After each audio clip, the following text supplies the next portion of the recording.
Buenos días, ¿me escuchan? Buenos días, profe. Eh, Andrés, ¿verdad? Sí, Bueno, buenos días. Bienvenidos los que se conectaron puntuales. Este, bueno, hemos venido viendo, si quieren empezamos de una vez en obsequio de los que se levantaron temprano. Espero que si les pido que pongan la cámara no aparezcan en pijamas.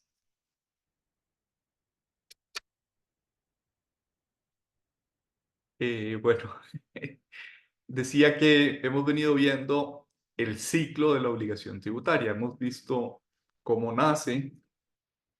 Hemos estudiado el hecho generador, hemos estudiado el aspecto, los aspectos objetivos, subjetivos, temporales, etcétera, del elemento objetivo y del elemento subjetivo de la obligación tributaria.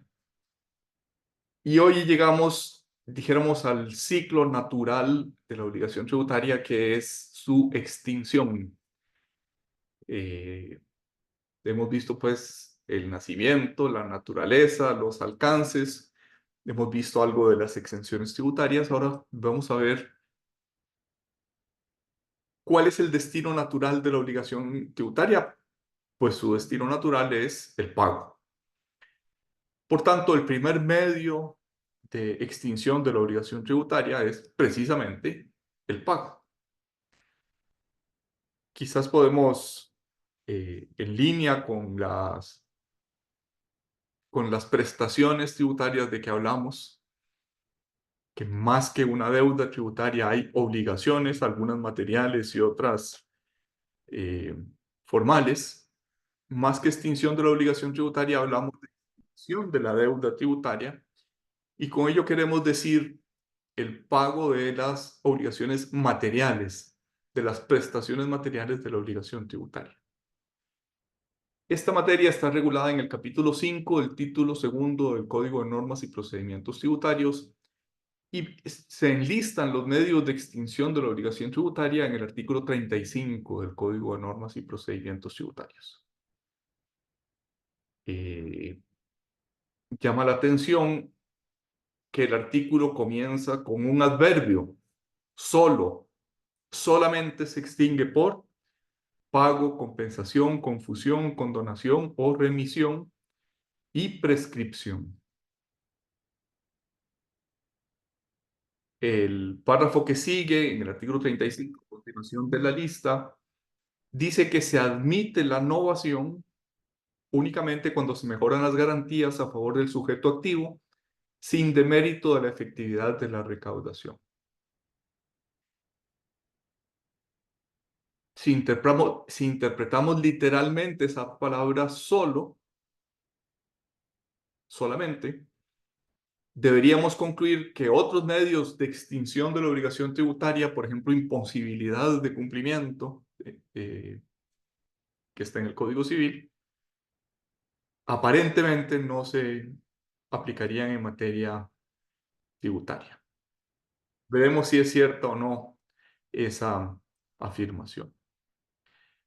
Añadamos que, además de la forma normal de pago, que es precisamente entrega de una suma de dinero para extinguir la deuda tributaria, existe la dación en pago, regulada por el artículo 200 y 200 bis del Código de Normas y Procedimientos Tributarios, que consiste en entregar un bien, no una suma de dinero, un bien eh, cuya cuantificación, cuyo avalúo extingue hasta la suma concurrente la deuda tributaria.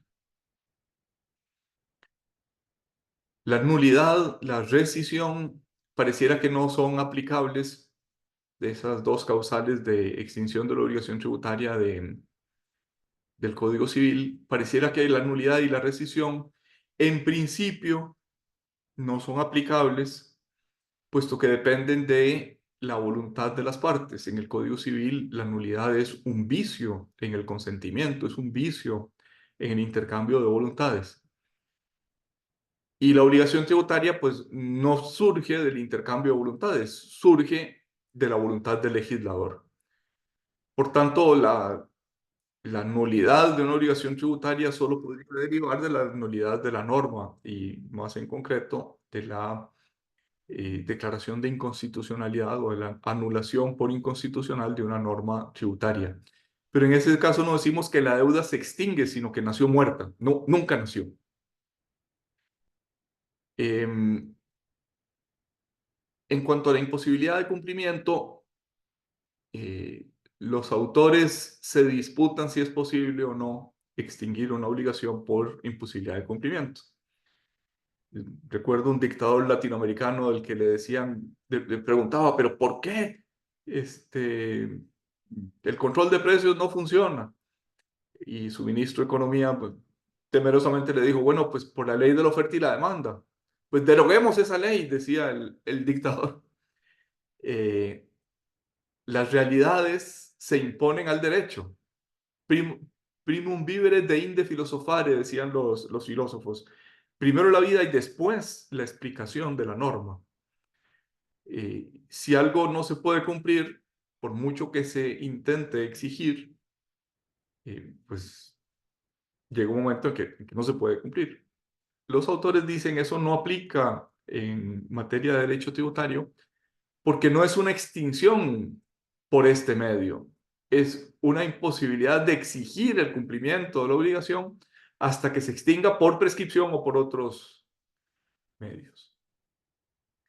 El Tribunal Superior Civil y Contencioso Administrativo, que esa era una denominación que a veces todavía se utiliza, pero que cada vez se utiliza menos en nuestra legislación, por un fallo viejísimo de hace 50 años, del año 74, decía, en materia tributaria son aplicables algunos de los modos de extinción de las obligaciones contempladas en el Código Civil. Eso era una especie de explicación a ese solo o solamente del artículo 35 del Código Tributario que venimos aludiendo. Decíamos que la primera forma de extinción de las obligaciones, la forma natural, es el pago. Las obligaciones tributarias surgen a la vida jurídica en búsqueda del pago. ¿Qué es el pago? La entrega de una suma de dinero. Suele, en el estudio del pago como medio de extinción de las obligaciones tributarias, suele aludirse a los sujetos para el pago. Desde ese punto de vista se habla de sujetos legitimados para el pago. ¿Quién está legitimado para hacer el pago? Pues obviamente el deudor. Sin embargo, el código permite que pague un tercero. ¿Quién es el sujeto legitimado para cobrar, es decir, para recibir el pago? Desde el punto de vista del derecho público, hay sujetos competentes, aquellos a los que la ley les atribuye la calidad de legitimado, Dirección General de Tributación, Dirección General de Aduanas. Y luego también hay sujetos autorizados para el pago. En la lección anterior hablábamos de los, disculpas, hablábamos de los, del sujeto sin título habilitante. Decíamos sin título, disculpas, sin título de derecho público. Esto es autorizado normalmente por un contrato de derecho privado para recibir el pago. Desde ese punto de vista, el banco, las cooperativas financieras, algunos otros entes autorizados pueden recibir en nombre y por cuenta del Estado el pago. No tienen competencia legal, tienen una autorización legal y normalmente concretada a través de un contrato. Normalmente es un contrato de derecho público, pero con muchos elementos. Se plantea aquí un tema sobre la competencia para recibir el pago. Si yo le pago al Estado, en general, aunque no sea el órgano legítimo para recibir el pago, es decir, aunque no sea la Dirección General de Tributación, no sea el órgano específicamente señalado por la ley para recibir el pago como competente, por ejemplo, le pago al Ministerio de Educación algo que en realidad debería recaudar el Ministerio de Hacienda por error, suele decir la doctrina que esa incompetencia es una incompetencia relativa. Como ambos son órganos del Estado y finalmente participan de la personalidad del Estado, el pago a un órgano relativamente incompetente, le pago a tributación una deuda que él se encarga de recaudar las aduanas, es buen pago, extingue la deuda. Mientras que si la incompetencia es absoluta, por ejemplo, si no le pago al Estado, si no le pago a una municipalidad, en ese caso no hay buen pago. Habrá derecho de pedir la devolución, habrá derecho de reembolso, pero no hay buen pago. ¿Cuáles son las consecuencias de que no haya buen pago? Bueno, pues básicamente dos: intereses y sanciones. Dice el artículo 36 del Código, son sujetos legitimados para hacer el pago los contribuyentes y los responsables. ¿Se acuerdan que en la lección anterior hablábamos de deudores por cuenta propia y deudores por cuenta de terceros para designar a los responsables? También puede hacer el pago, está legitimado para hacerlo, el agente de retención o de percepción, conforme lo dice el artículo 41 del Código de Normas y Procedimientos Tributarios. El artículo 37 señala una figura un poco distinta, alguien que no está legitimado por ley, alguien que no es ni contribuyente ni responsable, que no es agente de retención, que no es agente de percepción, puede, es decir, que es un tercero ajeno a la relación tributaria, puede hacer el pago y hace buen pago, extingue la deuda del contribuyente, ese tercero, y hace pago con derecho de subrogarse, esto es, de ocupar el lugar de acreedor que tenía la hacienda pública, el erario público, frente al deudor. Pago con subrogación. Pago por un tercero y tengo derecho de cobrar.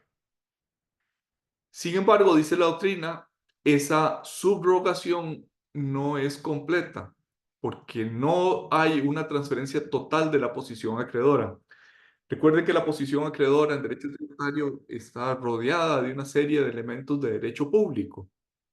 Por ejemplo, garantías, por ejemplo, la posibilidad de fiscalizar, por ejemplo, las potestades de cobro ejecutivo, que no tiene un acreedor privado.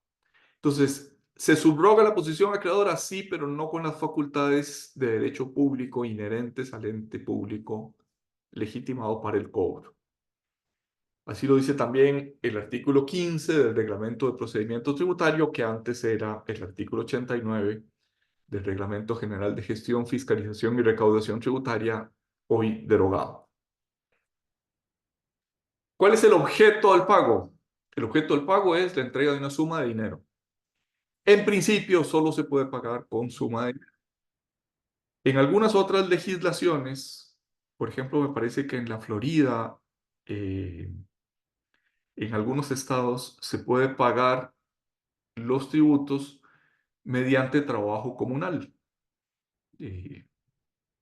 Yo soy deudor y en lugar de pagar una parte o la totalidad de la deuda, pues trabajo los fines de semana aseando parques eh, o en algún otro servicio eh, que la comunidad considere valioso. En Costa Rica no existe esa sustitución del objeto del pago. Solo puede pagarse una suma de dinero. Es la única manera de hacer pago. ¿Cuáles son las condiciones del pago? Esto es una materia que recordarán ustedes de su curso de Derecho de Obligaciones de Derecho Civil. Las condiciones son identidad, integridad e indivisibilidad, las mismas que se estudian en el Código Civil. pero con matices. ¿Qué quiere esto decir? Las mismas del Código Civil, pero con elementos diferenciadores del Código Civil.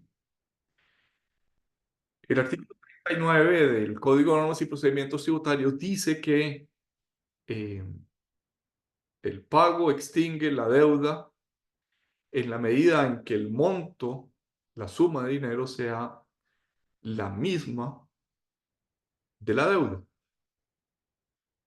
Se llama esto identidad. Yo puedo tener varias deudas, pero extingo aquella deuda a la que quiero pagar. Y se habla de integridad, mientras que el Código Civil dice que no se extingue la deuda y que el acreedor no está obligado a recibir pagos parciales. En el Código Tributario, sí el acreedor está obligado a recibir pagos parciales. Yo recuerdo cuando esto se discutió en los años 90, se decía que era, imagínense si han pasado años, se decía que a veces se iba a pagar a Hacienda con un cheque y el cheque tenía una diferencia de céntimos y entonces, como el artículo exigía integridad, entonces pues no se recibía el dinero, lo cual era absurdo, ¿verdad? No se recibía una suma millonaria de dinero porque faltaba un colón o porque faltaban céntimos. Cambió la norma, se puso la obligación de recibir pagos parciales y por tanto la extinción de la obligación tributaria es hasta la suma concurrente, es decir, hasta la suma en que haya identidad entre la suma pagada y la suma objeto de la deuda. Por tanto, integridad es una de las características del pago, de las condiciones del pago para extinguir la deuda, pero no es la misma integridad que se exige en el derecho privado. Relacionado con esa integridad está el tema de la indivisibilidad. Una deuda tributaria, perdón, una deuda civil no puede fraccionarse. El deudor no puede obligar al acreedor a recibir pagos parciales, pero tampoco a dividir la deuda en sumas menores. Pues puede hacerse, obviamente, por acuerdo de voluntades, pero no puede el deudor obligar al acreedor. Tampoco podría el juez hacer ese fraccionamiento. En materia tributaria, si bien no es un derecho del deudor el fraccionamiento, sí es una potestad del Estado conceder fraccionamientos. Es un arreglo de pago que en el artículo 38 se llama aplazamientos y fraccionamientos a instancia del deudor y siempre que haya imposibilidad de pago completo, permite al Estado hacer ese tipo de lo que popularmente se llama arreglos de pago, fraccionamientos y aplazamientos. En materia de cuotas de seguridad social, eso se llama arreglos de pago y convenios de pago, un poquito más cerca de las normas civiles. Profe, Y adelante, Andrés, disculpe, profe, ¿podría repetirme en qué consiste la identidad? Perdón. en que la suma que se paga sea idéntica a la suma que se debe, Ok, muchas gracias, profe. que sea la misma. Eso tiene sobre todo interés cuando hay más de una deuda. Y digamos, yo tengo adeudo el impuesto sobre la renta, adeudo el impuesto al valor agregado y adeudo, no sé, otro tributo por ganancias de capital. Y pago al Estado. Bueno, pues hay que saber a qué le estoy pagando. Entonces, la identidad es la igualdad entre la suma pagada y la suma adeudada. Es una cuestión de identificación. Tal vez esa sea la explicación más sencilla de dar. Gracias, profe. Con gusto. Dice el Código Tributario que en cuanto a la forma de pago, hemos visto el objeto, hemos visto las condiciones, hemos visto en qué consiste el pago. La forma de pago es la que determine cada tributo. Esto es la que determine la ley del impuesto sobre la renta para el impuesto sobre la renta, la que determine la ley del impuesto al valor agregado para el impuesto al valor agregado y así sucesivamente. Y si la norma especial, la norma específica del tributo no tiene estipulada una forma particular de pago, se admite pago en efectivo o cheque. El cheque está en vías de extinción. Recuerden que nuestro código tributario es del año 71. En tiempos más recientes, pago electrónico.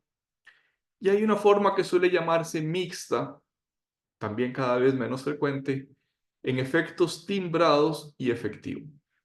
El timbre que se pone, por ejemplo, en el testimonio de una escritura pública, el timbre no solo es el modo de comprobar el pago, no solo el recibo, sino que en sí mismo es como el efectivo, el timbre es una forma de pago de la obligación tributaria cuando se adhiere y se mata, entre comillas, el timbre en la escritura. ¿Por qué se mata? Pues para que no pueda ser utilizado en otro testimonio. Lugar y fecha de pago, el que indique la ley. En defecto de la ley, el que indique el reglamento. Y hay plazos subsidiarios que están en el artículo 40 del Código Tributario. 15 días después de las declaraciones, 30 días después de las resoluciones de la Administración Tributaria cuando haya habido litigio entre la administrado y administración. Suele distinguirse, o sea, repito, norma especial prevalece sobre norma general. En ausencia de norma general, el artículo 40, que en ausencia de norma especial, el artículo 40, 15 días y 30 días, dependiendo de cuál es el origen de la determinación, si es una declaración tributaria o si es una resolución de la administración. Esos 30 días se cuentan a partir de que la resolución esté firme. Por ejemplo, si ha habido litigio y la resolución determinativa fue objeto del recurso de revocatoria y después fue objeto del recurso de apelación para ante el Tribunal Fiscal Administrativo, 30 días después de la emisión del fallo del Tribunal Fiscal Administrativo. Suele distinguirse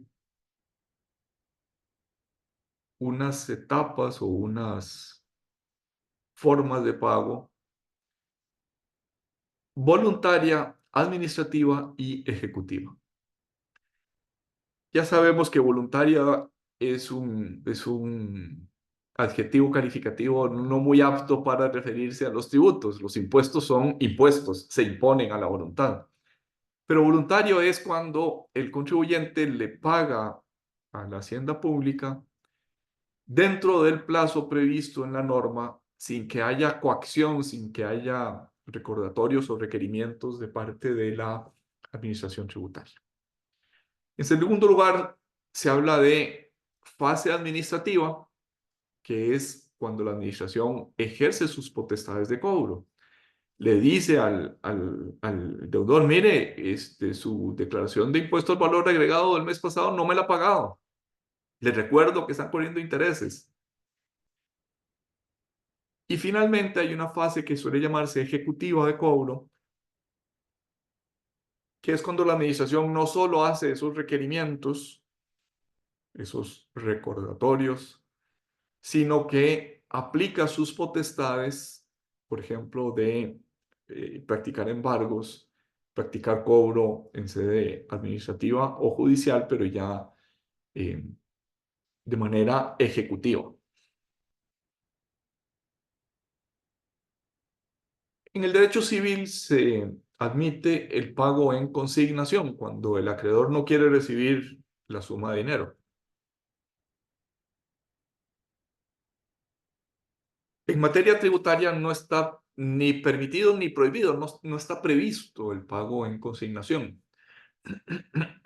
Por tanto, si en términos generales el pago es el mismo pago del derecho civil, parece aplicable el pago en consignación en materia de deudas tributarias. Sin embargo, es poco probable por la existencia de entidades bancarias o financieras que reciben el pago y que normalmente no es que se escondan, no es que se puedan negar a recibir el pago, ¿verdad? O sea, le presento la declaración, incluso hay un formulario de 110 genérico que no es para una declaración de este tributo, sino para cualquier deuda tributaria y por tanto, la entidad bancaria simplemente recibe ese formulario y el pago. En alguna ocasión en que un municipio se negaba a recibir el pago, íbamos a intentar hacer un pago en consignación, consignándolo en un tribunal civil, pero finalmente el municipio, disculpas, recibió el pago y no hubo posibilidad de experimentar si ese pago en consignación era aplicable o no en materia tributaria. Imputación de pagos. Imputare es el verbo latino que va a parecer una grosería lo que voy a decir, pero el verbo latino del cual deriva imputar es puto, putas, putare, putatum, putatis. Decir. Imputar es decir de algo intrínsecamente, decir a qué, cuál es la naturaleza de ese pago. En derecho civil, esta materia está expresamente prevista en los artículos 779 y siguientes del Código Civil. Y básicamente lo que dicen es, el deudor no es libre de imputar a su antojo, sino que primero se imputa los intereses y solo después al principal. Por tanto, si pago menos de la suma debida, de la suma de intereses y principal, se extinguen primero los intereses y el principal solo en la parte con, digamos, hasta donde llegue el pago. Queda pues un saldo insoluto. Eso es lo que pasa, por ejemplo, en las deudas de la tarjeta de crédito. Primero se pagan los intereses y después se paga el principal.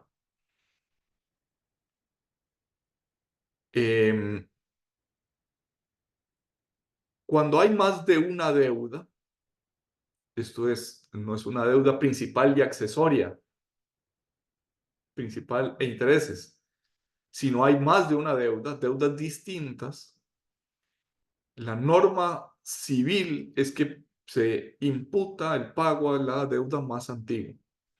Otro tanto sucede en el Código de Normas y Procedimientos Tributarios, en el artículo 44 y el artículo 9 del Reglamento de Procedimientos Tributarios.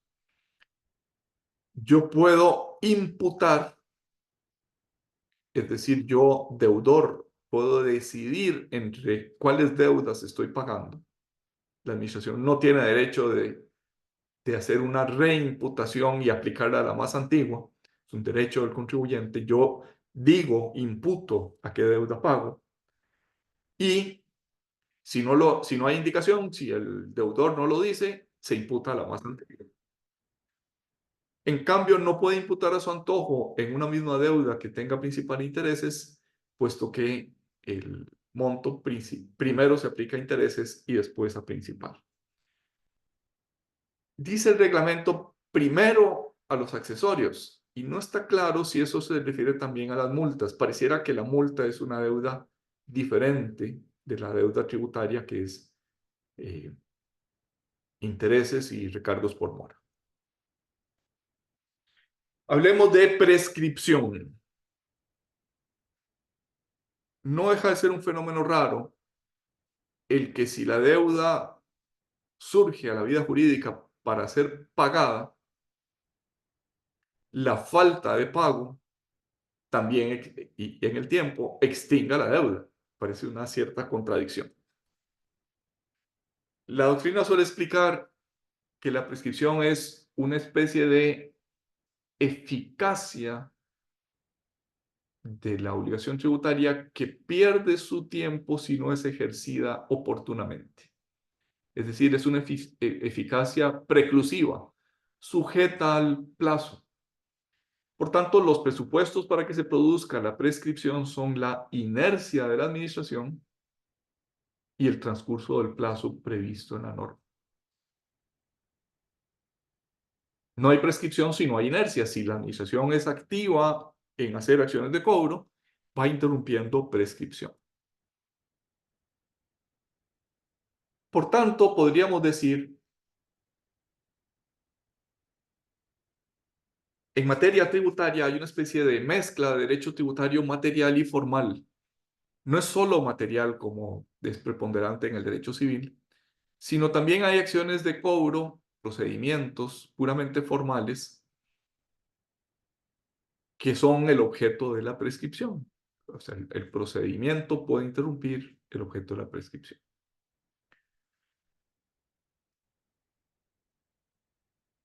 Hay eh, distintas prestaciones tributarias que pueden ser, que son prescribibles, que eso pueden ser objeto de prescripción. En el artículo 51 y siguientes del Código se refiere a la prescripción de la obligación tributaria principal. El artículo 74 del Código se refiere a la prescripción de las sanciones tributarias. Y esto aplica no solo para la sanción consistente en multa, sino también para la sanción consistente en el cierre de negocios o cualquier otra sanción que pudiera existir. En la lección anterior decíamos que el sujeto pasivo puede tener posiciones activas, es decir, las posiciones de activo y pasivo son intercambiables y no es infrecuente que ese intercambio suceda. Cuando yo soy acreedor de la obligación tributaria, también tengo como medio de extinción la prescripción. La prescripción del derecho a la devolución está regulada en el artículo 43 del Código de Normas y Procedimientos Tributarios. Esa norma, después tendremos ocasión de verla con más detalle, pero esa norma habla de pagos debidos e indebidos. Esa terminología se presta a confusión. Si tengo derecho a la devolución es porque me deben. Entonces, ¿cómo es posible que me deban por un pago indebido? Pues bien, esa terminología lo que quiere decir es que el pago debido es cuando es un pago en exceso de una norma, pero que es exigido por la norma. Por ejemplo, las retenciones a cuenta, por ejemplo, los pagos a cuenta del artículo 22 de la Ley del Impuesto sobre la Renta. Mientras que los pagos indebidos son aquellos pagos que se hacen en exceso, por ejemplo, por error, por ejemplo, porque rectifico una declaración y en lugar de determinar la suma inicialmente pagada, la rectificación tiene una suma menor. Pero que no fueron exigidos, dijéramos, directamente en su cuantía por una norma o por las potestades ejecutivas de la administración tributaria. El efecto de esa calificación como debidos o indebidos tiene que ver sobre todo con la fecha a partir de la cual corren los intereses. En los pagos debidos en exceso, o sea, pagos en exceso por pagos debidos, se generan intereses a partir del día siguiente al pago. En los pagos indebidos, el derecho de la devolución incluye intereses si la administración no ha resuelto la petición en los 3 meses a partir de la fecha de la solicitud de devolución. En el primer caso, pagos debidos al día siguiente del pago. En el segundo caso, pagos indebidos, 3 meses después empiezan a correr intereses, 3 meses después de la solicitud, de presentar la solicitud de devolución. Esto que es la norma general, el artículo 43 del Código, tiene excepciones en las leyes particulares y en concreto tiene excepciones en la ley del impuesto al valor agregado.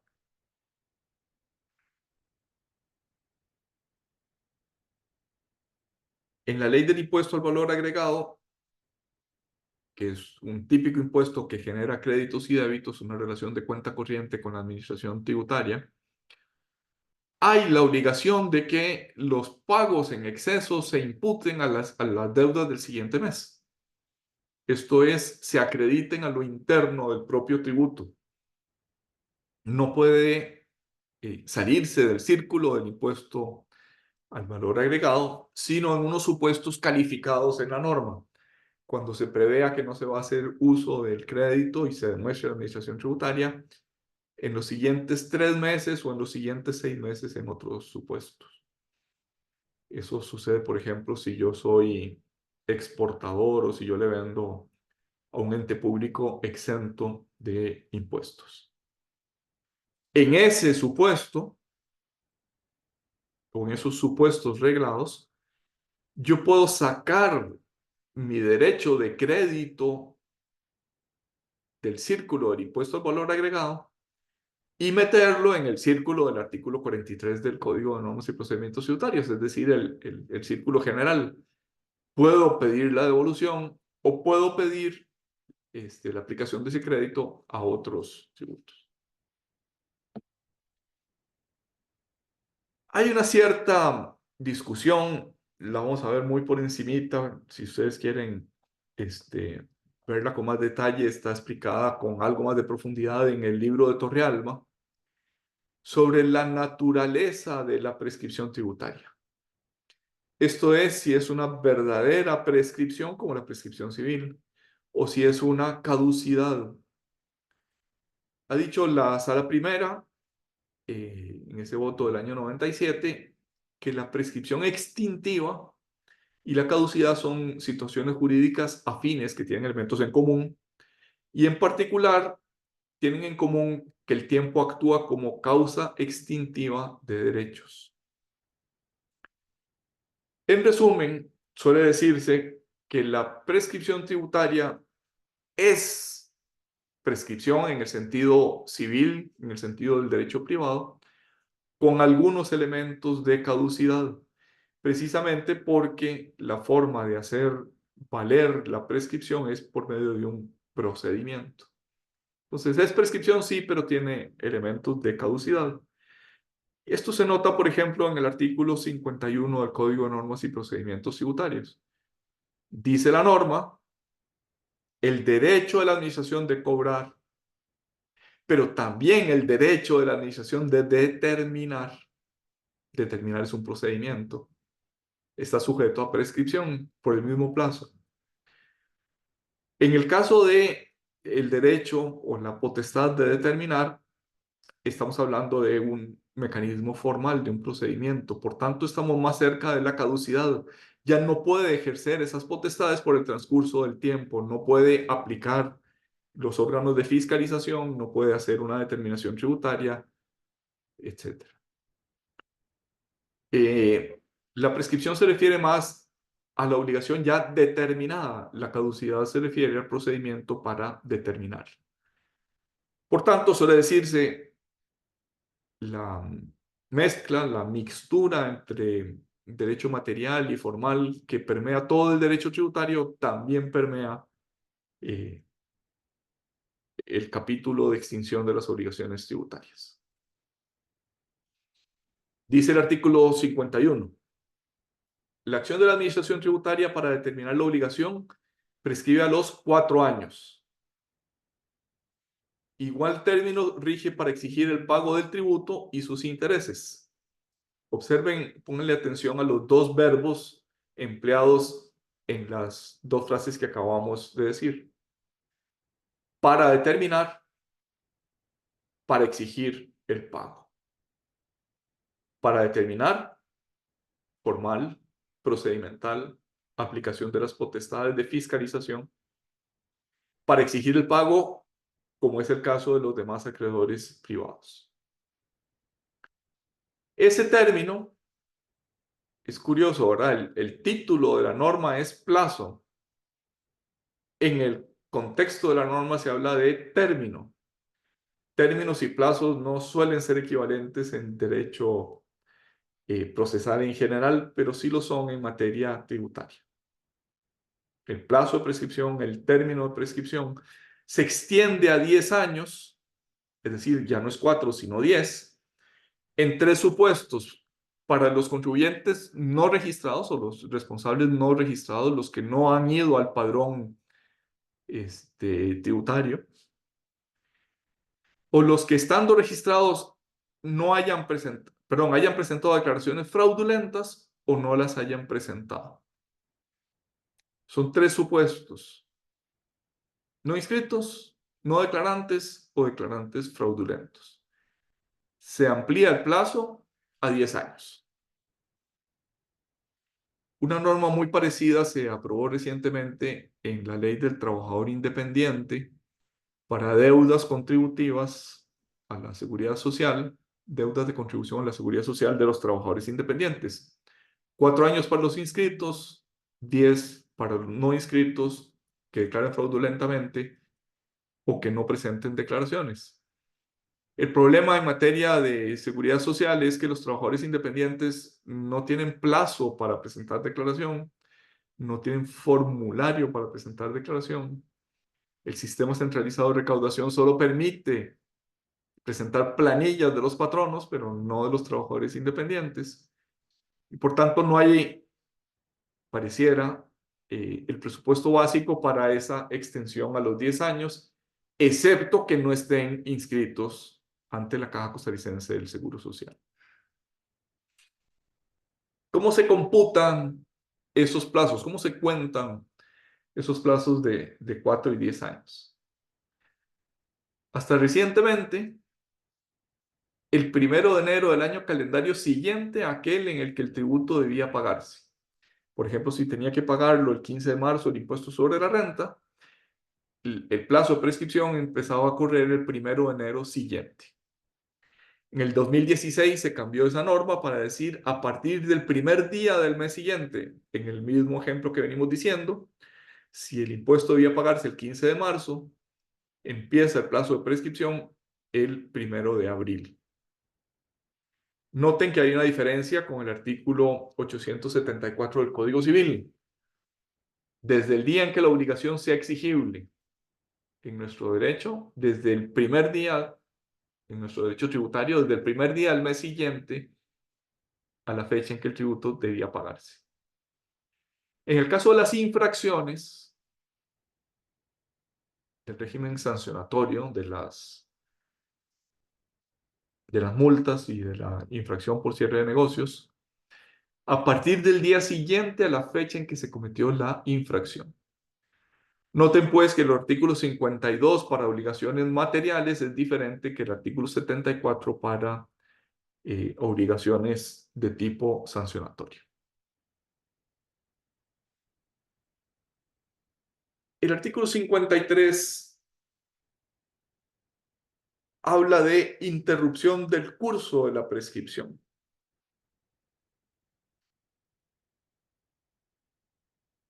Como es usual en esta materia, hay que distinguir entre la interrupción y la suspensión. La interrupción inhabilita todo el tiempo corrido hasta el momento en que se interrumpe la prescripción y empieza a correr de nuevo el curso de la prescripción el 1 de enero siguiente.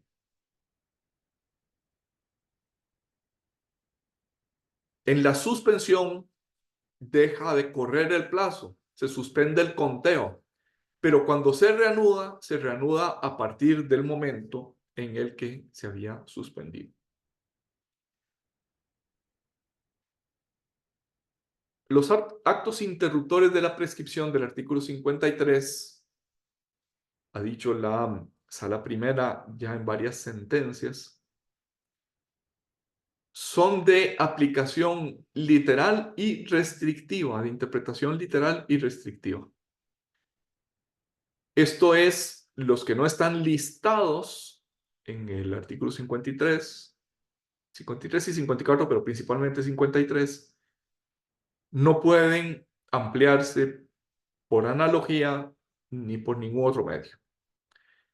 Y los que sí están, además, son de aplicación restrictiva porque el instituto de la prescripción se justifica por el principio constitucional de seguridad jurídica. Antes habíamos dicho, si la manera natural de las obligaciones tributarias, la vocación para la cual nacen es para el pago, la falta de pago más el transcurso del tiempo, que es lo que da origen a la prescripción, no deja de ser contradictorio con la finalidad de la obligación tributaria. O sea, ¿para qué están las obligaciones tributarias? Para ayudar al sostenimiento de los gastos públicos. ¿Cómo es posible que la falta de pago sea un medio de extinción a pesar de contradecir o contravenir esa finalidad eh, constitucional incluso de las obligaciones tributarias? La explicación de la doctrina es en aplicación de otro principio constitucional, en aplicación del principio constitucional de seguridad jurídica, porque las obligaciones no pueden estar pendientes de cumplimiento de manera indefinida. Tiene que llegar un momento en el cual se extingue. Pues bien, esa finalidad constitucional de la seguridad jurídica, más el principio de legalidad, el artículo 5 del Código dice que los medios de extinción de la obligación diferentes del pago son o tienen reserva de ley, ha llevado a la Sala Primera a decir que la lista del artículo 53 es una lista taxativa y es de interpretación restrictiva. Pues bien, dice el primer inciso, el inciso A del artículo 53, que la notificación de inicio de actuaciones de fiscalización o de comprobación interrumpe prescripción. Es una interrupción sujeta a condición. ¿Cuál es la condición? A que el inicio de la fiscalización tenga lugar, realmente se inicie dentro del mes de la notificación. Esto es, yo administrador tributario le digo a alguno de ustedes, vamos a pensar que escojo a Samuel para ser fiscalizado, y le notifico, Samuel, te voy a fiscalizar dentro de 15 días, por favor, teneme listas las facturas, las declaraciones, la declaración de terceros, porque voy a llegar a fiscalizarte. Pues bien, si no llego dentro del mes de la notificación, esa notificación pierde su eficacia interruptora, ya no interrumpe prescripción. Interrumpe a condición de que la notificación, perdón, el inicio de las actuaciones tenga lugar de manera real, efectiva, dentro del mes siguiente. Esa es la primera condición. Y la segunda condición es que una vez iniciada no se suspenda de hecho o de derecho por más de 2 meses. Esto aplica, obviamente, para las actuaciones de comprobación que suelen llamarse intensivas. No aplica para las labores de comprobación abreviada o fiscalizaciones de escritorio, que vienen básicamente de la comparación de la información de terceros con la declaración, que es una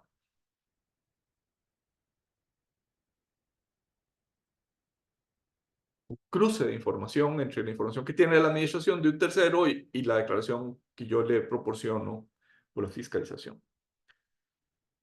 Ese cruce o esa comprobación abreviada no tiene inicio de actuaciones de fiscalización, lo que tiene es, bueno, es una notificación un poquito distinta.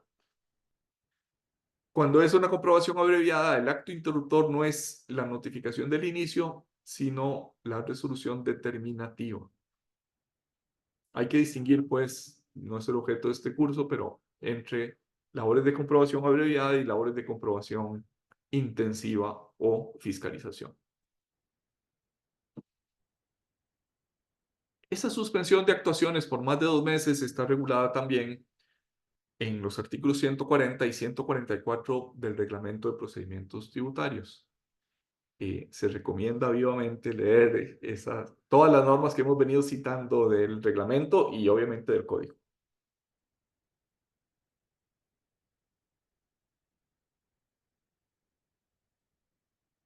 También hay una,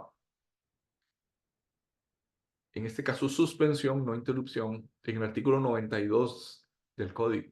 Cuando se presenta la denuncia de delito de defraudación tributaria a la fiscalía, aquello suspende el cómputo de la prescripción. Ha dicho la jurisprudencia contencioso-administrativa que esas actuaciones que se suspenden por más de 2 meses son siempre acciones con notificación al sujeto pasivo.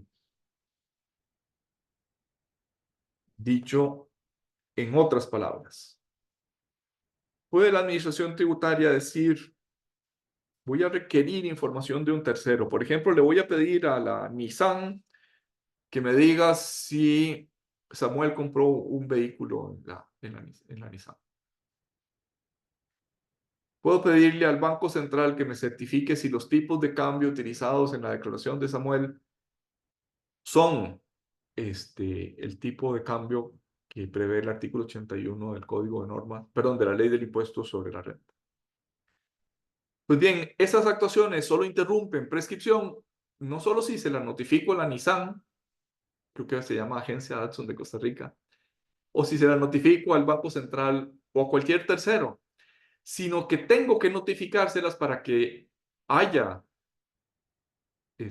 interrupción al sujeto pasivo, al sujeto fiscalizado.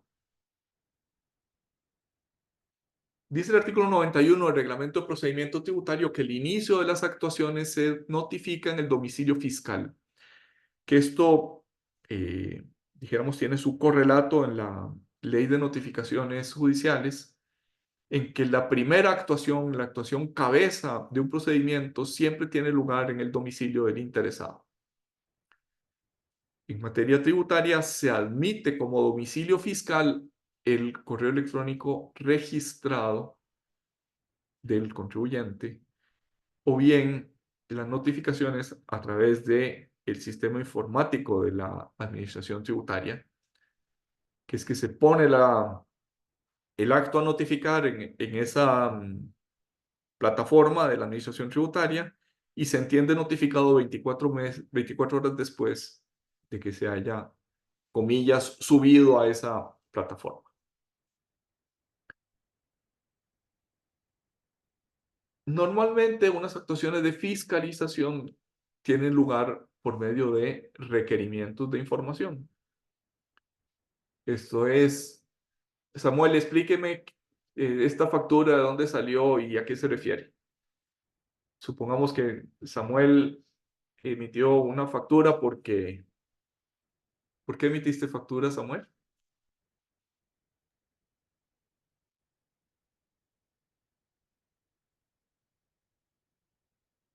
No, no te oímos.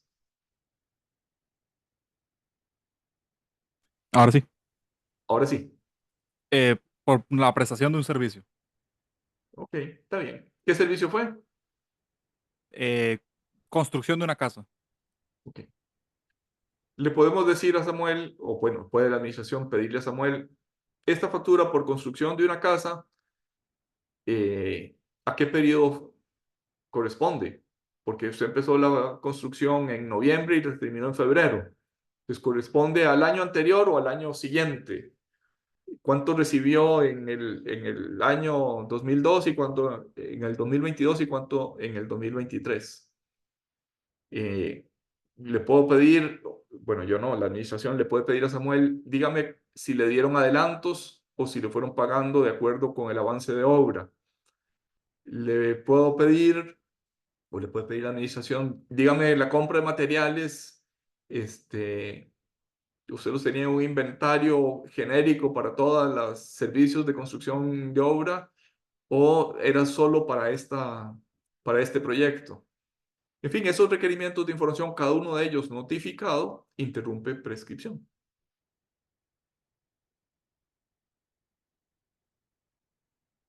O mejor dicho, no es que interrumpe prescripción. Se cumple la condición de interrumpir prescripción, que consiste en que no se suspendan por más de 2 meses. Es decir, se prueba la no suspensión con esos requerimientos de información.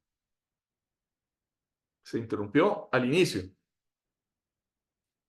Cada requerimiento da cumplimiento a la condición, siempre y cuando sea debidamente notificado, de no suspensión por más de 2 meses. El segundo inciso, el inciso B del artículo 53, dice que interrumpe prescripción la determinación del sujeto del tributo efectuada por el sujeto pasivo. ¿Cómo se determina por parte del sujeto pasivo la obligación? Con una declaración tributaria. Si yo no la presenté, mi declaración de impuestos de la renta el 15 de marzo y la presenté el 15 de abril, pues la obligación que empezó a correr el curso de prescripción el 1 de abril se interrumpe el 15 con la nueva declaración. También se interrumpe con las declaraciones rectificativas previstas en el artículo 130 del Código de Normas y Procedimientos Tributarios. Esto es, mi declaración de impuestos de la renta que presenté el 15 de marzo, resulta que hoy, 5 de junio, me doy cuenta que cometí un error y la rectifico. Con eso interrumpo el curso de la prescripción, empieza a correr nuevamente. Dice el inciso C del artículo 53, el reconocimiento expreso de la obligación por parte del deudor. Pareciera que esto deriva de manera muy inmediata, sin modificaciones, del artículo 876 del Código Civil.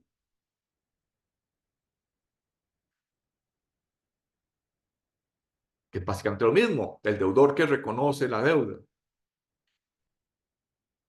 Siendo que las declaraciones, que es la forma natural de reconocer una deuda, de determinar una deuda, ya están previstas en el inciso anterior, cabe preguntarse a qué se refiere este inciso C del artículo 53. Y voy a adelantarme un minuto. El artículo 38 permite hacer lo que popularmente se llama arreglos de pago, aplazamientos y fraccionamientos de pago. Si yo solicito a la administración un aplazamiento, estoy reconociendo la deuda, estoy usando el inciso C. Pero como está previsto el inciso B, determinación, y el inciso D, solicitudes de aplazamiento y fraccionamiento, cabe la duda de cuál es ese reconocimiento expreso de la obligación. A mí se me ocurre que podría ser, por ejemplo, que yo le pido al banco, mire, présteme dinero para pagar esta deuda tributaria. Aunque el sujeto ante el cual reconozco la deuda es el banco, no es la administración tributaria, sin duda es un reconocimiento expreso. En la medida en que pueda probarse, en esa misma medida, igual que las obligaciones civiles, en esa misma medida interrumpe prescripción. Dice el inciso, me parece que es el inciso E del artículo 53, notificación de actos administrativos o judiciales tendientes a ejecutar el cobro de la deuda.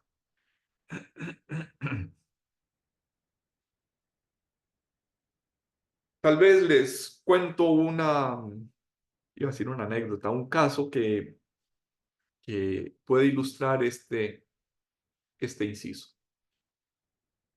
Me parece que ya lo comentamos en clase. Hace muchos años existía la posibilidad de ceder créditos tributarios. Yo tenía créditos tributarios y los podía ceder. Normalmente los cedía con un descuento. Yo tenía un crédito de 100 y comillas, vendía a un contribuyente en 90, me ganaba esos 10 puntos.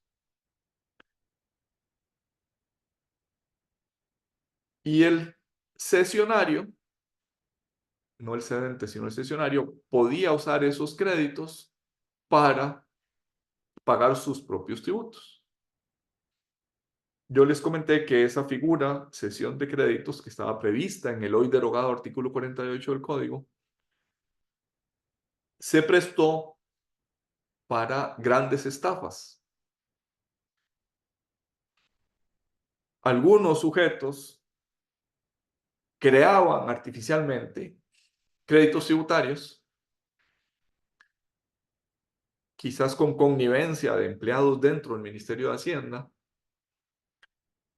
que certificaban la existencia de ese crédito e iban y se lo vendían a grandes empresas. Yo recuerdo un caso que era de Pozuelo. Le vendieron con descuento esos créditos fiscales. Esto es, Pozuelo le pagó al cedente de los créditos y los utilizó para pagar sus propios tributos. Para Pozuelo era atractivo, puesto que como se le cedían los créditos con descuento, pues financieramente tenía sentido, ¿verdad? Era ganarse una parte del pago de los impuestos. Pues bien, como Pozuelo era gran contribuyente, la Dirección de Grandes Contribuyentes Nacionales le notificó a Pozuelo, mire, voy a fiscalizar a su cedente, al que le cedió los créditos que usted utilizó para el pago, y lo insto a pagar, porque es que usted me pagó con un crédito, como si me hubiera pagado con un cheque sin fondos, con un crédito que no tenía contenido, con un crédito que voy a declarar nulo. Pozuelo intentó convertirse en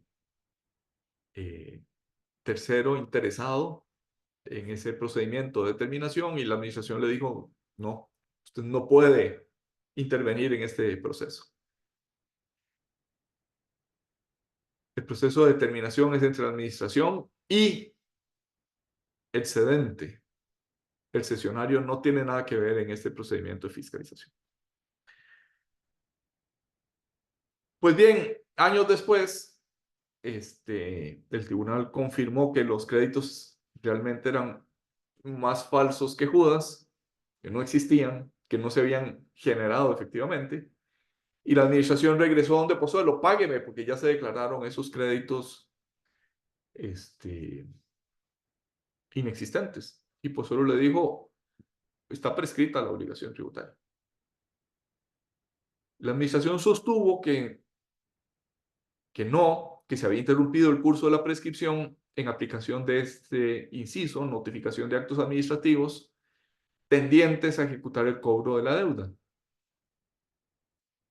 Y Pozuelo dijo, no, esa instancia que usted me hizo a que rectificara y pagara, no tiende a ejecutar el cobro de la deuda. La ejecución del cobro de la deuda son los cobros coactivos que están previstos en los artículos 90, 91, 92 del Código Tributario. No es cualquier acto administrativo, no es cualquier acto judicial, sino aquellos previstos en el procedimiento coactivo de cobro de la deuda tributaria. Y la Sala Primera le dio la razón a Pozuelo. Con ese razonamiento, las causales de interrupción son de interpretación literal y restrictiva. Si el inciso dice actos tendientes a ejecutar, son los de ejecución. No es una amistosa requerimiento o invitación a que rectifique y pague para que no le corran intereses. Si la administración fue negligente en la determinación contra el cedente, después no puede beneficiarse de ese atraso en respecto del cesionario. Dice el inciso de cierre de este artículo 53, la interposición de toda petición o reclamo en los términos del artículo 102 del Código de Normas y Procedimientos Tributarios. No es objeto de este curso, puesto que existe un curso procesal, un curso de procedimientos tributarios, pero existen varios procedimientos. Existe el procedimiento de fiscalización o determinación de la obligación tributaria, 144 y siguientes del Código Tributario. Existe el procedimiento de imposición de sanciones, previsto en el título segundo del Código Tributario, artículos 74 y alrededor del 74. Existe un procedimiento para declarar la ineficacia de una exención. Existe un procedimiento de consulta tributaria en el artículo 119 del Código. Y todo lo que no está en esos procedimientos especiales que acabamos de enlistar cae en una especie de cajón desastre que es el artículo 102 del Código. Toda petición o cualquier reclamo. Por ejemplo, si yo le pido a la administración devuélvame, es una petición del artículo 102. Si yo le pido a la administración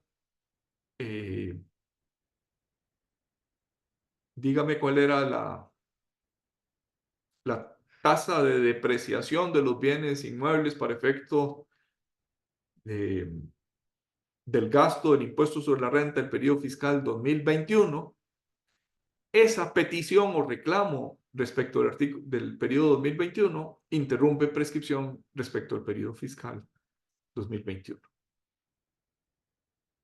¿Se entendió ese cajón desastre? ¿Se entendió ese último supuesto?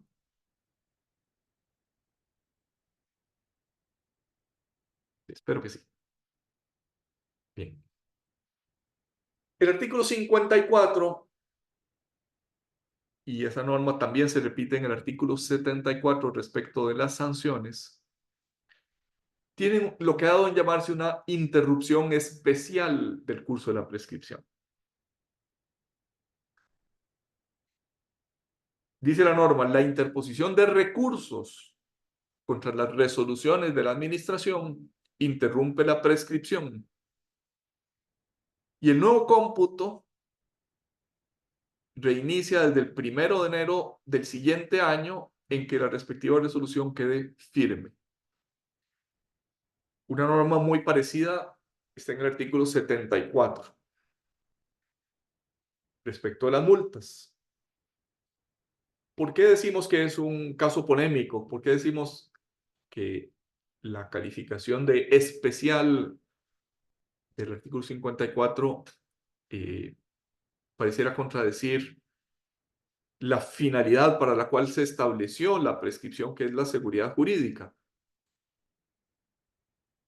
Porque el recurso puede tardar años en ser resuelto. Yo tengo un caso reciente en que el Tribunal Fiscal resolvió el recurso de apelación 10 años después. Y no tiene sentido que no corra ni un día de intereses, perdón, ni un día de prescripción durante toda la tramitación, durante esos 10 años, o durante los siguientes 50 años, o los siguientes 200 años, mientras el tribunal resuelva el recurso de apelación. Recuerdo que don Juan Mora Fernández, el primer jefe de Estado de Costa Rica, trajo una imprenta a Costa Rica. Ahí en el Teatro Nacional está, enfrente del teatro está la estatua de don Juan, y a sus pies hay una imprenta. Primero porque fue el primer importador y segundo porque fue muy respetuoso de la libertad de prensa en su época. Pues bien, no está claro si don Juan pagó o no los impuestos correspondientes a esa importación de la imprenta. Suponiendo que no, y suponiendo que haya tenido un litigio con la administración pública y suponiendo que haya interpuesto recursos, que me parece que cuando dejó de ser jefe de Estado se dejaron de tramitar, no tiene sentido que hayan pasado 200 años y no haya corrido ni un día de prescripción. Eso fue objeto, ese artículo 54 fue objeto de al menos 2 acciones de inconstitucionalidad por violación al principio constitucional de seguridad jurídica. La Sala Constitucional, con un criterio muy discutible, declaró sin lugar esas acciones de inconstitucionalidad contra el artículo 54. A mí me parece que la inconstitucionalidad era evidente.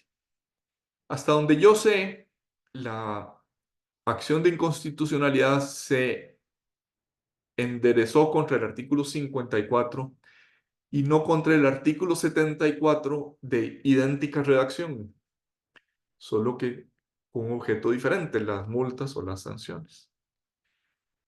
Respecto al artículo 54, la Sala Constitucional dijo que no le parecía que fuera inconstitucional, puesto que ya estaba determinada la deuda. Si interpongo recursos, ya está determinada la deuda y ya el sujeto sabe cuál es la pretensión de la administración tributaria. Pienso que quizás hubiera sido diferente lo resuelto por la sala si el objeto de la acción no hubiera sido el 54, sino el 74, puesto que el objeto del 54 sería la imposición de una sanción. Y parece excesivo decir que el sancionado ya sabe cuál es el contenido de la sanción, pero que la sanción puede pender indefinidamente en el tiempo pendiente de aplicación hasta que San Juan baje el dedo, bueno, hasta que la administración resuelva el recurso de revocatoria o el tribunal el recurso de apelación. Probablemente sería diferente la jurisprudencia de la sala si se intentara la acción contra el 74. Dice el párrafo final del artículo 53.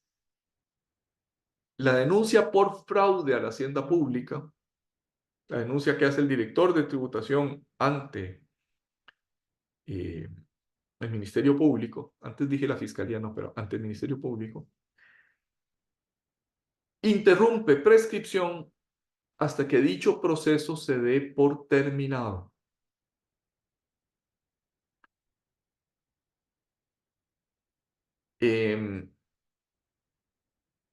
Algo de ello, algo de lo que acabamos de criticar del artículo 54, esas suspensiones indefinidas en el tiempo, en el caso del 54 esa interrupción, en el caso del 53 párrafo final, esa suspensión indefinida, ambas indefiniciones, ambas calendas grecas, cuando San Juan baja el dedo, parecen atentar contra el principio de seguridad jurídica, que es el que está a la base del instituto de la prescripción. Precisamente por ello, una modificación del 2016 llevó a que, sin que se modificara hasta que dicho proceso se dé por terminado, añadirle que si el proceso duró más de 5 años, ya no puede reiniciarse la fiscalización o la determinación en sede administrativa.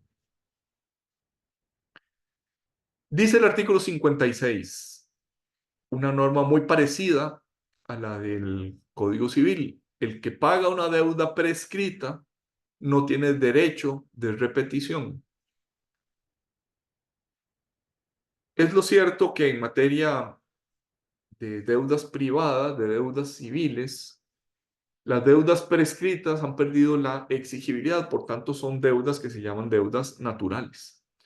Quien paga una deuda natural extingue la deuda, que si bien no era exigible, tampoco es exigible su devolución.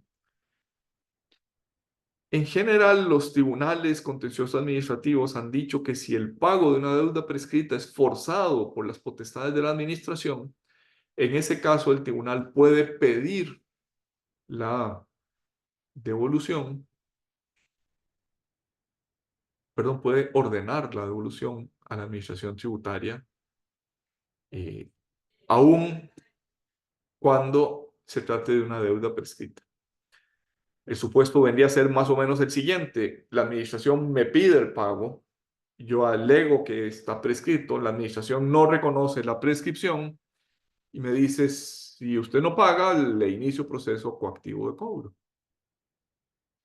Pues bien, el Tribunal Contencioso Administrativo ha dicho que en esos supuestos, cuando la administración ejercita sus potestades coactivas de cobro, puede el tribunal declarar la prescripción y aunque fuera de una deuda que se declara prescrita, si ya fue pagada, puede ordenar a la administración la devolución a favor del pagador.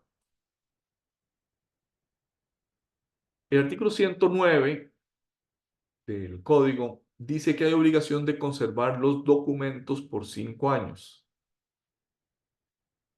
Y eso se refiere sobre todo a facturas, pero puede referirse también a otro tipo de documentos, como por ejemplo eh, la escritura de compraventa de un bien mueble o inmueble, o la escritura de préstamo con un banco. En general, aunque no está previsto en la norma, suele decirse que la administración puede utilizar información de periodos prescritos que influyan en la determinación de periodos no prescritos. En estos dos ejemplos, por ejemplo, si compré un vehículo que lo voy a depreciar en 10 años, puede pedirme la administración el contrato de compra del vehículo, aunque ya esté en un periodo prescrito, puesto que estoy utilizando la depreciación como gasto en el año 8, dijéramos, después de haber comprado el vehículo. O los intereses en el año 8 después de haber contraído el préstamo. Es decir, aunque el 109 obliga a conservar documentos por 5 años, el sentido común, ya no la norma, aconsejan que la conservación de los documentos se extienda por 5 años a partir del último efecto que tales documentos tuvieron. No solo los efectos en el año que sucedieron, sino, por ejemplo, en estos casos, intereses, depreciación en los años siguientes. Es decir, 5 años a partir del último año que se dedujeron intereses. Si el préstamo era por 10 años, tengo que conservar el documento del préstamo por 15. Todos los 10 en los cuales deduje intereses, más 5 años después del último año en los que deduje esos intereses. Otro tanto para la depreciación y similares. Hablemos de compensación. En la lección anterior dijimos que el sujeto pasivo puede tener posiciones activas. Pues bien, cuando tengo posiciones activas, cuando tengo una deuda del erario público a favor del contribuyente, puedo compensar esa deuda a mi favor con una deuda a favor del fisco. Esto es cuando en un mismo sujeto se reúnen las dos condiciones de deudor y de acreedor, o cuando hay deudores y acreedores recíprocos, pueden, de acuerdo con el artículo 45 y siguientes del Código Tributario, compensar los respectivos saldos o los respectivos créditos, siempre que tengan la característica de que ambos sean líquidos y exigibles. Eso también aplica para el pago debido o indebido de tributos, ya lo explicamos al hablar de la devolución, artículo 43. Y tal vez es importante señalar que el sujeto legitimado por la parte privada, por la parte de administrado, está bastante claro, tiene que ser el mismo sujeto. Mientras que por la parte del sujeto de derecho público, la administración, pues el deudor tiene que ser, perdón, el acreedor tiene que ser el mismo. Por ejemplo, en principio, si yo soy proveedor, digamos, Samuel es constructor y le construye una escuela al Ministerio de Educación Pública. Y el Ministerio de Educación Pública le debe una plata por esa escuela. Samuel en principio no puede compensarla con una deuda contra la Hacienda Pública, contra el Ministerio de Hacienda. Solo puede compensarla cuando el sujeto esté legitimado, sea competente. Y esto plantea algunos problemas. Por ejemplo, una deuda ante la Administración Tributaria de Aduanas podría compensarse con un crédito ante la Dirección General de Tributación. Hubo que reformar la norma para que así fuera. Y de hecho no se puede, en la práctica, en este momento no se puede, porque los sistemas informáticos de aduanas y de tributación no se comunican entre sí. La compensación no es automática, es una compensación a petición de parte. Sin embargo, una vez solicitada la devolución, puede la administración compensarla con otras deudas líquidas y exigibles que tuviera en su sistema informático. Incluso está obligada, de acuerdo con esta resolución de la Administración Tributaria del año 2003, ya tiene 20 años, está obligada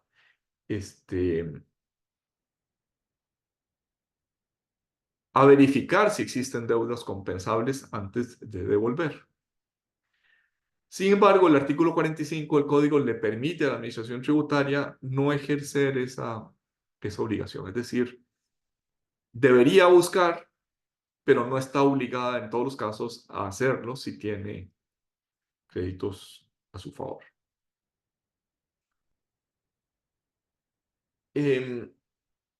Esas siglas CAT y CAF que aparecen en la filmina se refieren a certificados de abono tributario, que ya no existen, ya fueron derogados, y certificados de abono forestal. En el primer caso, los certificados de abono tributario también se prestaron para fraude a la hacienda pública, para delitos de defraudación y estafa a los contribuyentes. Por eso se derogaron. Básicamente eran ayudas que se contenían en títulos, valores denominados CAT, certificados de abono tributario, y que servían para el pago de tributos. Es decir, era un título o valor que tenía incorporado un derecho de crédito tributario. Podían circular, igual que pueden circular los CAF. Los CAF son aquellas personas que reciben subsidios, por ejemplo, por tener un bosque en una finca, por reforestar, etc. Esos certificados, los inexistentes hoy de abono tributario y los todavía existentes de abono forestal, finalmente lo que hacen es una compensación. Yo tengo a mi favor un derecho de crédito incorporado a un título que lo utilizo para el pago de una deuda tributaria. De acuerdo con el IVA, del impuesto al valor agregado, existe un régimen de compensación exclusivo a lo interno del IVA. Mientras que todo lo que venimos diciendo hasta ahora aplica en general para todos los tributos, yo puedo, por ejemplo, un saldo de impuesto de renta, puedo aplicarlo al impuesto al salario de mis empleados, o puedo aplicarlo al pago de IVA. No puedo hacerlo al revés. Un crédito de IVA no puedo aplicarlo fuera del régimen del IVA, salvo que durante 3 meses no pueda extinguirlo o cuando demuestre la administración de modo indubitable que pasarán más de 3 meses antes de que pueda usarlo a lo interno del régimen del IVA. La última lección del programa es precisamente IVA, entonces pues ahí veremos con más detalle eso, este punto. Condonación. ¿Qué es la condonación? Es el perdón de la deuda tributaria. Reserva de ley. Solamente aquel que creó la carga tributaria, aquel que creó el tributo, es decir, la Asamblea Legislativa, puede extinguirlo por condonación. El principio de indisponibilidad, la administración tributaria no puede disponer del crédito. El Ministerio de Hacienda no puede condonar. El artículo 50 del Código Tributario dice que la condonación principal solo por ley. La obligación principal solo puede condonarse por ley. Las obligaciones accesorias, básicamente intereses, básicamente sanciones, pueden ser condonadas por una resolución administrativa cuando se demuestre error, inducción a error por parte de la administración. Por ejemplo, la administración indujo a error a los bancos en el año 2005. Los bancos rectificaron, pagaron una suma de dinero y después la Contraloría le dijo a la administración, no, eso que hiciste no está bien. Esa resolución con base en la cual actuaron los bancos está equivocada. Pues bien, en esos oficios que aparecen al final de la filmina, todos del año 2008, dice que son de la DGT, pero no son de la DGT, son de la Dirección General de Hacienda. Disculpas por el error. Cuando se demuestre error, como en esos oficios, en ese oficio se había inducido error a los bancos, en estos oficios de la Dirección General de Hacienda se autorizó para condonar los intereses, no el principal solo por norma tributaria. Principio de indisponibilidad, no puede el acreedor disponer, a diferencia de un acreedor civil. No puede condonar accesorias, intereses, sino por resolución administrativa cuando se demuestre error de la administración o inducción a error de la administración al interesado. Está puesta la frase sanciones pecuniarias entre signos de interrogación, porque parecería que cuando es error de la administración lo que procede es no imponer la sanción, es revocar la sanción más que condonarla. Pareciera que no se cumplen los presupuestos subjetivos del derecho sancionatorio, que es el siguiente que vamos a tener tema de nuestro programa. Confusión e innovación. La deuda se extingue por confusión cuando el acreedor y el deudor llegan a ser el mismo. Ejemplo típico, el deudor del impuesto de bienes inmuebles le cede, le otorga, le vende el inmueble a la municipalidad y por tanto la municipalidad es a la vez acreedor y deudor del impuesto de bienes inmuebles. Se confunden y entonces se extinguen por ser el mismo sujeto. La novación, estrictamente hablando, no es una extinción de la obligación tributaria, es una reforma, es una modificación. Antes hemos aludido a que las obligaciones tributarias son indisponibles, no son objeto de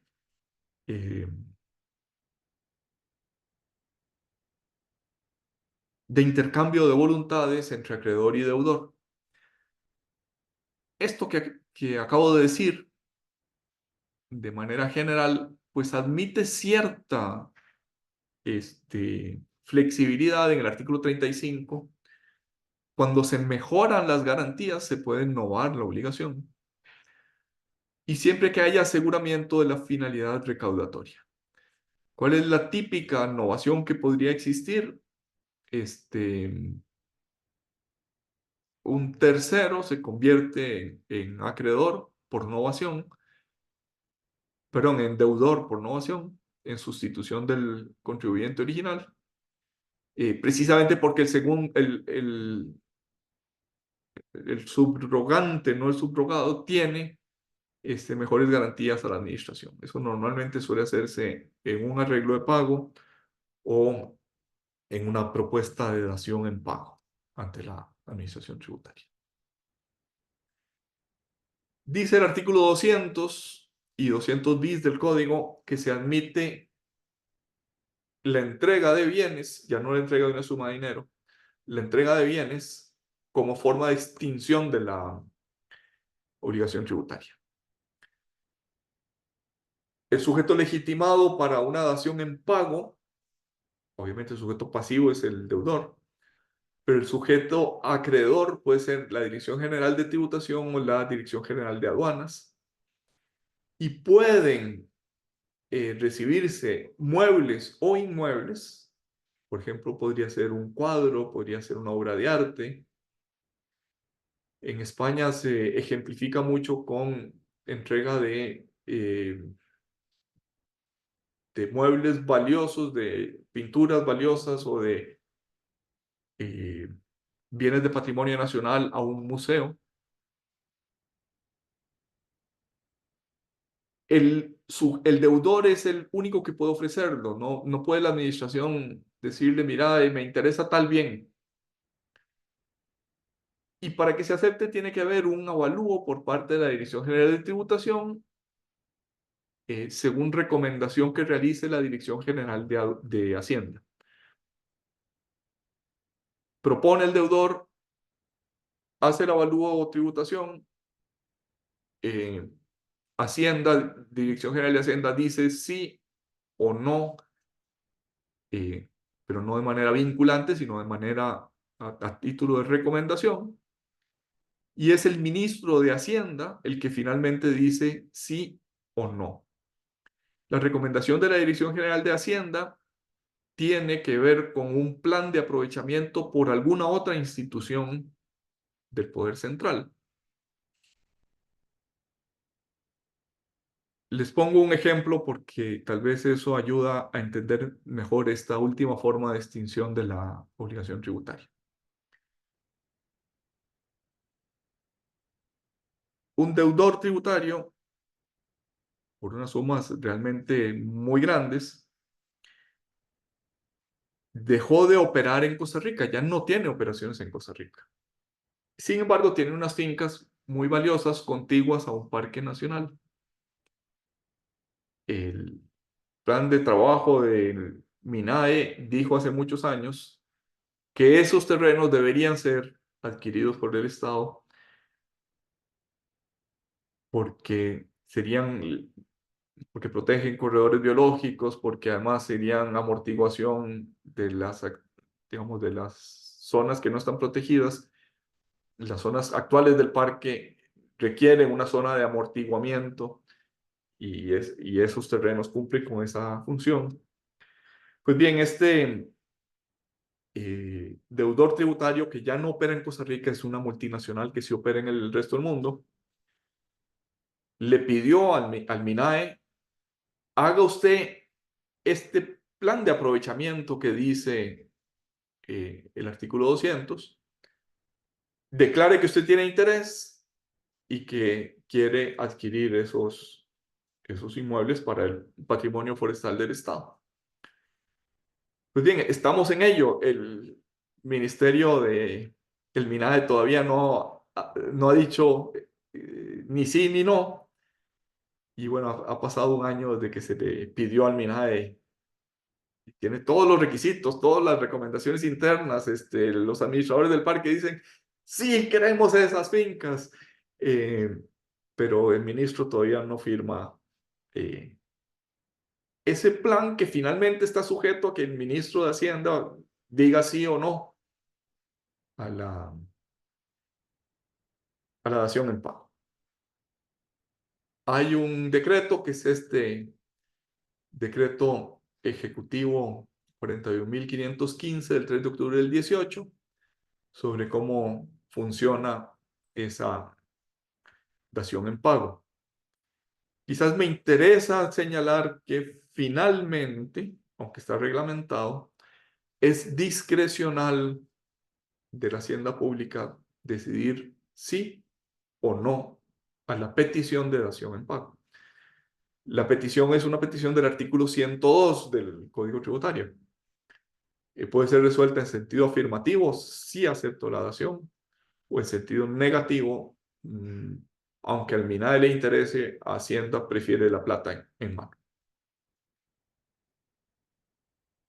Y con esto termina la extinción de las obligaciones tributarias. Dudas, preguntas, aclaraciones, comentarios.